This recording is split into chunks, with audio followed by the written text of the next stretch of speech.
السلام عليكم، معاكم هالة حجازي من قناة حلو حادق.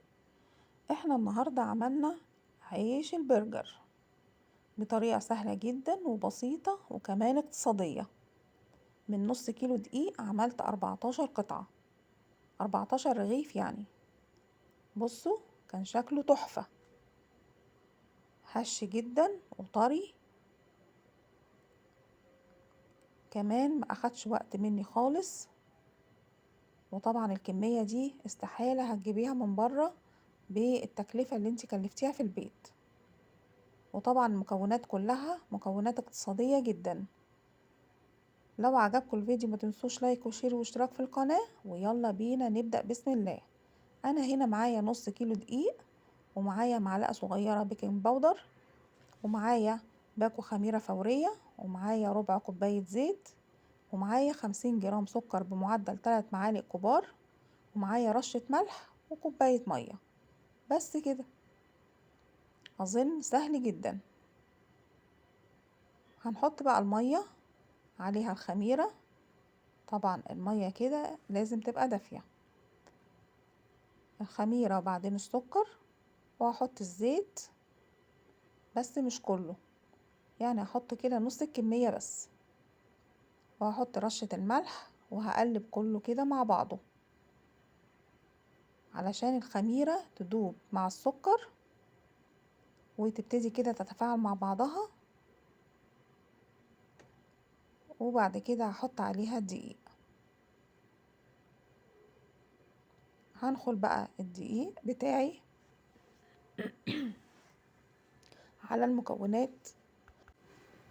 على المكونات السائلة.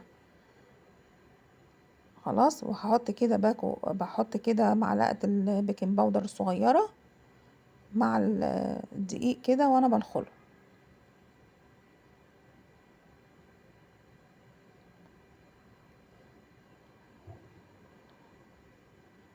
ونخل الدقيق ده يا جماعة بيدخل هوا كده مع العجين، وبيخلي كده العجينة تبقى هشة كده معاكي، ولما تخمر تبقى الخميرة كده هو متوزعة كويس في العجين.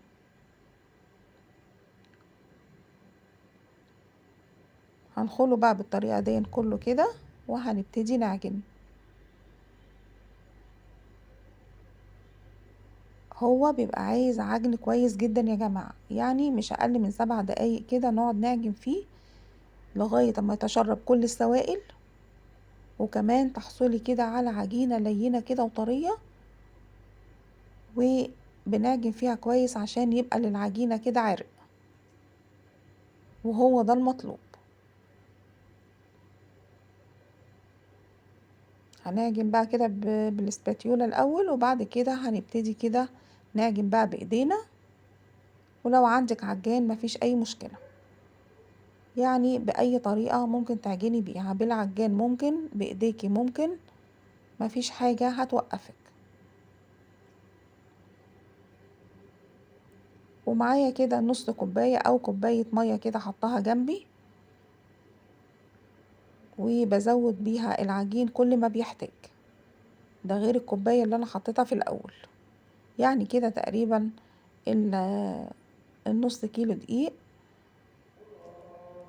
اخد كده يجي مثلا 300 ملي مية. وطبعا كل نوع دقيق بياخد كمية مية معينة، مش كل الدقيق زي بعضه. علشان كده انا حطيت كوباية في الاول، وبعدين الكوباية التانية ابتديت ازود بيها كده العجين على حسب ما يحتاج. بعد كده بقى هنزل العجينة كده على الرخامة او على مفرش السيليكون وهبتدي اعجن فيها بقى كويس جدا. اعجني بقى فيها كويس قوي قوي قوي، زي ما قلتلك كده لمدة تقريبا 7 دقايق.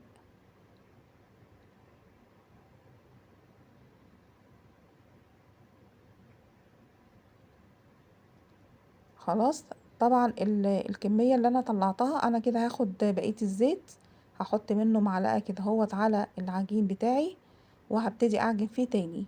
وما تخافيش، هو هيفرول كده شوية، بس ما تخافيش هيلم تاني وهتبقى زي الفل. نص كيلو دي يا جماعة اللي انا عملته دون طلع لي 14 رغيف، بس كان الحجم بتاعه حجم كده وسط. لو عايزة تكبري الرغيف يبقى بدل ما تقسمي نص كيلو الدقيق على، يعني العجينة اللي انا عملتها بالنص كيلو دقيق ديت، بدل ما تقسميها 14 قطعة، لا قسميها 10 11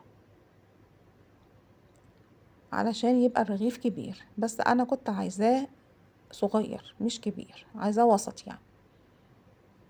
اهو العجينة هي لمت معايا زي ما حضراتكم شايفين كده بالظبط، وبقت ما شاء الله طرية كده وناعمة، واتشربت كل السوائل اللي انا كنت حطاها كلها، السائل كله. وهاخد بقى بقية الزيت كده وهحطه في البولة، وهمشي بيه كمان على وش العجين بتاعي كده اهوت، وهحط العجينة في البولة واسيبها تخمر. هغطيها كويس قوي واسيبها تخمر. طبعا اضغطيها علشان تخمر بسرعة، يا اما بكيس بلاستيك او بستريتش، علشان بيديها سخونية كده وبتبتدي العجينة تخمر بسرعة. خلاص العجينة خمرت زي ما انتوا شايفينها كده بالظبط، ما شاء الله كانت رائعة، خمرت قوي زي ما حضراتكم شايفين كده بالظبط. وهبتدي اقسم فيها، قسميها بقى بالطريقة اللي تعجبك وبالحجم اللي يعجبك.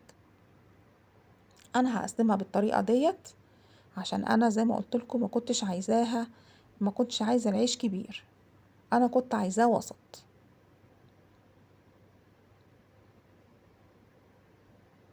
وحاولي على قد ما تقدري ان انت تقطعي كل العجين بحجم واحد، عشان يطلع كل الأرغفة بتاعتك تطلع كلها حجم واحد. هبتدي بقى ادخل كده العجين في بعضها كده زي ما حضراتكم شايفين، وهقفلها من تحت كويس جدا، وهبتدي اكورها كده زي ما انتوا شايفين كده بالظبط. ودخلي بقى، ايوه دخلي كده العجين كده في قلب بعضه، وقفلي كويس قوي قوي قوي من تحت. اه بصوا العجينة كده على قد كف ايدي اما بكوره، يعني بتبقى واخدة التجويف بتاع كف ايدي كده وانا مكورة ايديا. هبتدي بقى ارص العيش بتاعي في صينية مش مدهونة اي حاجة خالص، ولازم تحطيه على مسافات علشان هيخمر بعد كده، وانا مش عايزاه يلزق في بعضه. اهو قفلي بقى كويس جدا وكوريها كده ونعميها، وقبليها تدخلي كده العجين في قلب بعضه.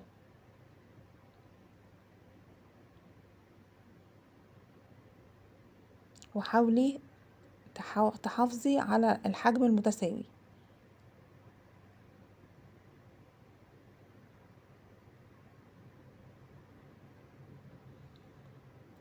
طبعا يا جماعة هو هقول لكم بقى الطريقة اللي هنخبز بيها كده واحنا شغالين.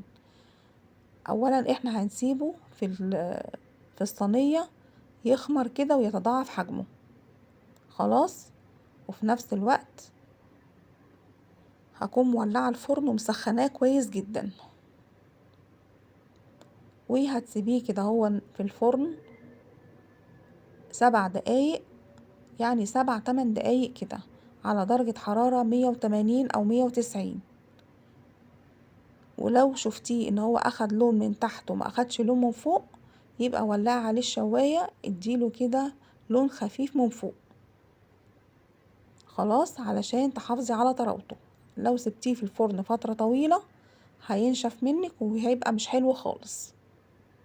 يبقى بالطريقة دي احنا هنخبز بيها العيش بتاعنا، انك تبقي مولعة الفرن ومسخناه كويس قوي، تحطيه على الرف في وسط الفرن، وتكوني مشغلة الفرن على درجة حرارة 180 190 لمدة 7 دقايق. اول ما ياخد لون من تحت ولعي عليه الشواية من فوق،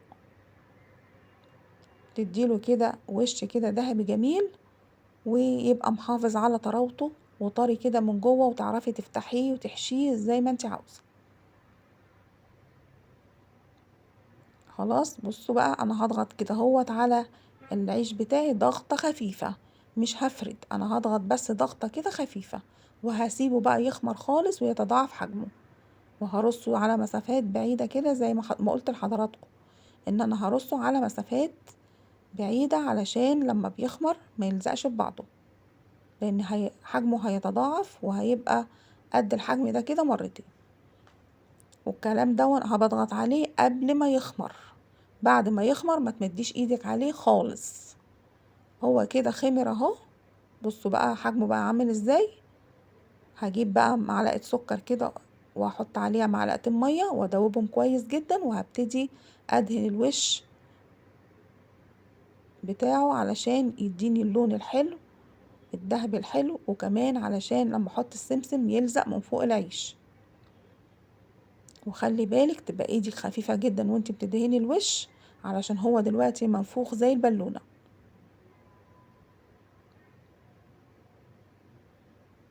خلاص، وزي ما قلت لحضراتكم هكون مولعة الفرن والفرن سخن جدا.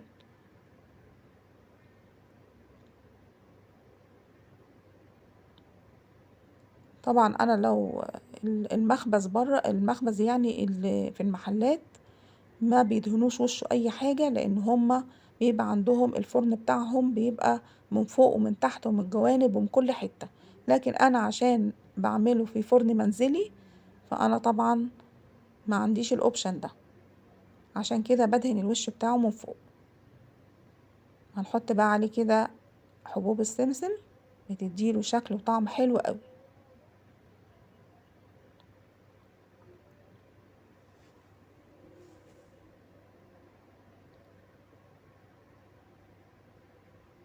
وهحطه في الفرن، وادي شكله بعد ما طلع.